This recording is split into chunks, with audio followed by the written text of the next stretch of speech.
right? It's true. But it does wear off because marriage itself is not all honeymoon, rainbows, and Butterflies. Unicorns. Got to throw a unicorn in there. Right. What are some of the biggest problems that newlyweds face? Okay, so when you first get married, you first fall in love, you can't have enough of each other. And you want to be together 24/7. And that's a problem because it's very important that you maintain who you are as a person before you become a spouse. And if you don't, in a couple of months' time, all of a sudden you won't have your friends around and you'll have nobody else to do anything with. So it's very important to stay connected by being apart. And what I mean by that is stay with your girlfriends, have girl night out. And for the women, because we are the ones that don't allow the guys to have the guys' night out.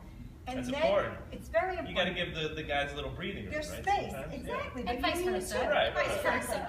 And then create new couples, relationships with new couples, so that you still maintain your old relationships while you're creating a new life together. Now, do those change once you get married? You kind of develop new sets of friends based on the marriage and who you're hanging out with? That definitely changes. Yeah. You do develop new sets of friends, but you should not forget your prior friends either. You want to have two sets of friends. Silver and gold. That's right. That's not familiar. That's right. Oh, it's too bad. Before my time, or I guess yeah? so. Okay. I guess so. I'll have to Google that one. But important, Penny, and to have a date night. It's very fresh, right? Exactly. When you first get married and you're in the honeymoon phase, that's not a problem. But at least a year down the road, you turn around, you look at each other, you're like, we haven't been out together in like months.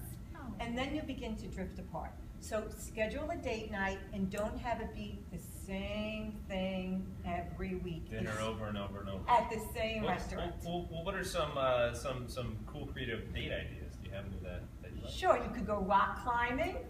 If the weather's good, you perfect can go for you. kayaking. Another one for Teresa. You can take lessons on cooking. There's a million different things that you could do depending upon what your interests are.